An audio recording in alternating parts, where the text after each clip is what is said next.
আমরা 7 থেকে 8 জন স্টুডেন্ট পুলিশের কবলে পড়ে যাই। একজন পুলিশ হয়ে সে বলে যে ওদের যদি আমরা ছেড়ে দেই তাহলে আমাদের চাকরি থাকবে না। ওই মুহূর্তে যখন আমি আমার মাকে ফোন দেই, আমার মা আমাকে বলে দেশ স্বাধীন করতে হবে, এই দেশে স্বৈরাচার সরকার আর থাকা যাবে না, এতে যদি শহীদ হতে হয় তুমি শহীদ হবা, আমার আরো সন্তান মারা গেছে, আরো সন্তান মরবে, তাও দেশ স্বাধীন করতে হবে। স্টুডেন্টদের পরিবার সাথে থাকার কারণে আমরা আজকে এতটুকু দেশ স্বাধীন করতে পেরেছি।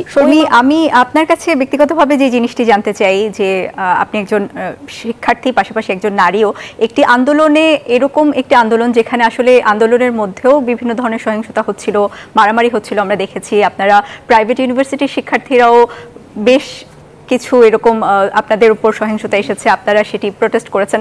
তো যেই অবস্থার মধ্য দিয়ে আপনারা গেছেন, এই সাহসটা কোথায় পেয়েছেন আসলে? পরিবার, আমি সম্পূর্ণ ক্রেডিট দিব আমার পরিবারকে, আমার মাকে, আমার বাবাকে। আমি যখন 18 তারিখ আমাদের উপর হামলা হয়, আমরা 7 থেকে 8 জন স্টুডেন্ট পুলিশের কবলে পড়ে যাই, সেটা হচ্ছে মেরুল বাড্ডাতে। তখন তারা, একজন পুলিশ হয়ে সে বলে যে ওদের যদি আমরা ছেড়ে দেই তাহলে আমাদের চাকরি থাকবে না।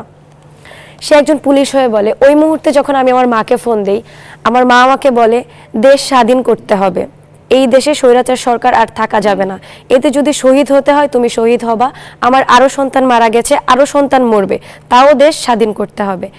এই মুহূর্তে চলাকালীন সময় অনেক কিছু ফেস করতে হয়েছে আমাদের। এমন না যে শুধু আমি নিজে টিয়ারশেল গ্যাস খেয়ে আমার পুরো ফেস পুড়ে গিয়েছিল, ইভেন রাফি ও বুলেট খেয়েছে, আমরা অনেক কিছুর মধ্যে দিয়ে গেছি, কিন্তু আমাদের কিন্তু কেউ থামাতে পারেনি। এত ঝড়ের যাওয়ার পরও আমরা কিন্তু থামিনি। এটা আমি বলবো যে আমাদের কিছু স্টুডেন্টদের পরিবার সাথে থাকার কারণে আমরা আজকে এতটুকু দেশ স্বাধীন করতে পেরেছি। ওই মা বাবাগুলোকে আমি ধন্যবাদ জানাতে চাই, যেই মা বাবাগুলা দেশের শান্তির জন্য আমাদের মতো সন্তানদের জীবন বিলিয়ে দিয়েছে। আমি আজকে মারা যেতে পারতাম, আগের দিনও মারা যেতে পারতাম, আমার মা বলেন, ওর মা বলেন, কেউ আমাদের বাধা দেয়নি। আমাদের পরিবার আমাদের যথেষ্ট পরিমাণ সাপোর্ট দিয়েছে। ইভেন মেইন আমরা যাকে থ্যাঙ্কস দিতে চাই, আমাদের আইবি, এআইবি, বিশেষ করে নর্থ সাউথ ইউনিভার্সিটির কিছু ফ্যাকাল্টি আমাদের যেভাবে সন্তানের মতো আগলে রেখেছে, ইভেন পুলিশদের সাথে কোঅপারেট করে আমাদের সহিংসতা থেকে দূরে রেখেছে।